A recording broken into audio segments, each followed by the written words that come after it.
अस्सलाम वालेकुम गाइस, घर सबका उम्मीद करता हूँ आप सब खैरियत से होंगे। आज की वीडियो में हम बात करेंगे XAUUSD गोल्ड के एनालिसिस करेंगे, क्योंकि आज फ्राइडे लास्ट डे है मार्केट में। तो डिटेल के साथ बात करेंगे कि गोल्ड नेक्स्ट इसके लेवल्स क्या हैं, सपोर्ट लेवल क्या हैं, रेजिस्टेंस लेवल क्या हैं, और मज़ीद मार्केट बुलिश कहाँ तक जा सकती है। अगर इसकी सेलिंग बन रही है तो किस लेवल से, कौन सा ऐसा पॉइंट है जिससे इसकी सेलिंग करनी चाहिए हमें। उससे पहले अगर आप ऑक्टा एफएक्स ब्रोकर में ट्रेडिंग अकाउंट ओपन करना चाहते हैं तो वीडियो की डिस्क्रिप्शन में फर्स्ट वाले लिंक को प्रेस करके आप न्यू अकाउंट ओपन कर सकते हैं। अगर आप ऑलरेडी ब्रोकर ऑक्टा ब्रोकर में ट्रेडिंग कर रहे हैं तो आप हमारे वीआईपी सिग्नल सर्विसेज चाहते हैं तो भी आप नीचे हमारा कॉन्टैक्ट दिया हुआ है, आप इनबॉक्स से हमसे रब्ता कर सकते हैं, मेरी टीम से रब्ता कर सकते हैं, ठीक है। और आपको कोई भी फॉरेक्स ट्रेडिंग के हवाले से कोई भी इन्फॉर्मेशन की ज़रूरत है तो भी आप हमसे रब्ता कर सकते हैं, ठीक है। नीचे टेलीग्राम का लिंक रखा हुआ है, वैसे आप इनबॉक्स में हमसे रब्ता कर सकते हैं। फॉरेक्स ट्रेडिंग के हवाले से आप कोई भी इन्फॉर्मेशन हमसे ले सकते हैं, किसी भी टाइम ले सकते हैं। तो गोल्ड की बात की जाए, H1 टाइम फ्रेम है, मौजूदा प्राइस जो चल रही है वो है 18.21। अभी सबसे पहले तो मैं आपके साथ दो लेवल रेजिस्टेंस, एक रेजिस्टेंस लेवल और एक सपोर्ट लेवल शेयर करूंगा। आपने क्या करना है, अपने मोबाइल फ़ोन में, पीसी में, लैपटॉप में उसको ड्रा करें। अगर आप इन लेवल्स पर और कैंडल स्टिक पैटर्न को ऐड करते हैं, साथ में इन ऐड करके ट्रेड करते हैं तो आपकी एक्यूरेसी या आपके विनिंग चांसेस या आपके ट्रेड के प्रॉफिट में जाने के चांसेस बढ़ जाते हैं, ठीक है। मौजूदा प्राइस चल रही है 1820 या 1821 राउंड अबाउट चल रही है।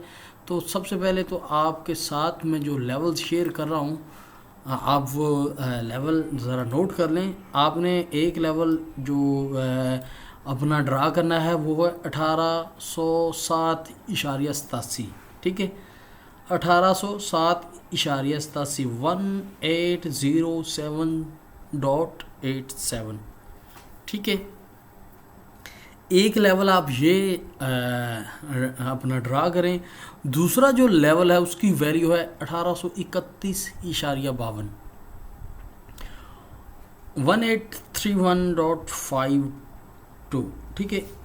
1831.52 ये दोनों लेवल जो हैं आपने अभी अपने फ़ोन में, लैपटॉप में ड्रा करें। और इसका जो H4 में आपको कुछ चीज़ें दिखाना चाह रहा हूँ कि आपको अगर सेलिंग करनी है या बाइंग करनी है तो कौन से लेवल्स और कौन सी प्राइस से करनी चाहिए।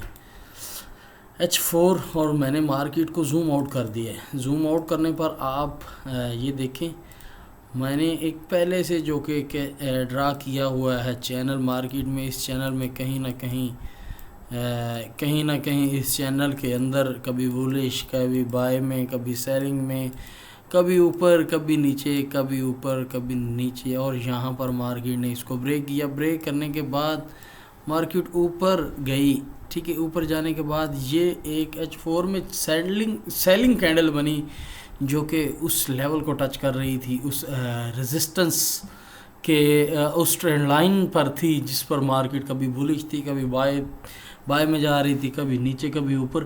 तो वहाँ पर एक सेलिंग कैंडल बनी और फिर मार्केट में सेलिंग हुई। सेलिंग होने के बाद फिर मार्केट में एक बुलिश कैंडल आई, ठीक है, जो कि 1769 से आई। तो मार्केट अगेन बुलिश हो गई। मार्केट ने क्या किया, इस ट्रेंड लाइन को ब्रेक करके क्लोजिंग जो है इसके अंदर कर दी। ये चैनल जो मैंने एक ड्रा किया हुआ है, ठीक है। मार्केट इसको ब्रेक किया, ब्रेक करने के बाद सेलिंग बनी। सेलिंग बनने के बाद मार्केट ने इसको फिर बुलिश बाय में इसको ब्रेक किया, इसको अंदर इस ट्रेंड लाइन के इस चैनल के अंदर मार्केट ने अपनी जो क्लोजिंग थी H1 की कैंडल में वो कर दी, ठीक है।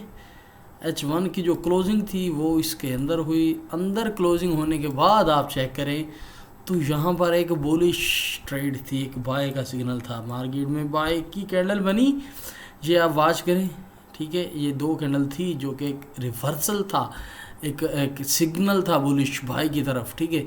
तो मार्केट अब बाय में मूव कर रही है 1819 की तरफ, अभी मौजूदा प्राइस है। और आई थिंक नेक्स्ट आज की ही डेट में मार्केट टच करने वाली है 1831 वाले लेवल को। 1831 वाले लेवल को जैसी मार्केट टच करती है, अगर टच करने के बाद इस लेवल को ब्रेक ऊपर की तरफ कर जाती है तो मज़ीद मार्केट के 1840-45 के घर को टच करने के चांसेस हैं। अगर ब्रेक नहीं करती, आपको 1831 से कोई सेलिंग कैंडल मिलती है H1 में, H4 में, M30 में, तो ज़रूर सेलिंग करें। मार्केट अगर इस लेवल को टच करे, यहाँ पर कोई आपको सेलिंग में कैंडल मिले, टाइम फ्रेम आप नोट कर लें M30, H1 और H4, इन तीनों टाइम फ्रेम में अगर कोई सेलिंग, ये दो टाइम फ्रेम बहुत ज़रूरी है, M30 और H1, 1831.52 वाले लेवल से अगर कोई सेलिंग कैंडल मिले तो ज़रूर सेलिंग करें, अदरवाइज सेलिंग में बैठने की ज़रूरत नहीं है। मार्केट इसको ब्रेक भी कर सकती है, ये तो बाद में पता चलेगा कि मार्केट इसको टच करने के बाद ब्रेकआउट करती है, फेक ब्रेकआउट करती है, या कि प्रॉपर ब्रेकआउट करने के बाद मार्केट मज़ीद 150-140 पिप्स जो है ऊपर की तरफ मूव करती है। ठीक है, ये कंफर्म नहीं है कि मार्केट 1831 से सेलिंग सिग्नल दे या इसको ब्रेक कर जाए। अगर 1831, 32, 33 अगर सेलिंग की कैंडल 1830, 1831.52 से नीचे क्लोजिंग दे तो सेलिंग करें, अदरवाइज सेलिंग में बैठने की ज़रूरत नहीं है। मार्केट में बायर है, मार्केट बुलिश है, मार्केट ऊपर की तरफ जा रही है, मज़ीद ऊपर की तरफ जा रही है। अगर आप डेली टाइम फ्रेम में चले जाएं तो वहाँ पर आपको एक जो कि ट्रेंड लाइन मैंने ड्रा की हुई है, ये वाली, ये देखें ऊपर से नीचे की तरफ ट्रेंड लाइन ड्रा की हुई है। तो यहाँ एक बार टच किया, दूसरी बार और तीसरी बार में भी मार्केट जो कि इसका लेवल बन रहा है, मैं आपको दोबारा से बताता हूँ, यहाँ पर उसकी वैल्यू होगी 1840 से 1845। अगर मार्केट 1831 को ब्रेक कर जाती है, बाय में बुलिश हो जाती है, तो फिर 1840 और 50 का घर या इस एरिया से आपको सेलिंग मिल सकती है। ये भी एक रेजिस्टेंस लेवल है, लेकिन उसमें फिर कंफर्मेशन ये भी हो जाती है कि एक ट्रेंड लाइन है ऊपर की तरफ, तो वहाँ से अच्छी सेलिंग मिल सकती है। 1831 और 1845-50 के घर से सेलिंग करें अगर कैंडलस्टिक पैटर्न में कोई सेलिंग मिलती है, अदरवाइज सेलिंग में बैठने की ज़रूरत नहीं है। उम्मीद करता हूँ आपको इस वीडियो से कुछ ना कुछ ज़रूर सीखने को मिला होगा। चलते हैं किसी अगली वीडियो में, तब तक के लिए अल्लाह हाफिज़।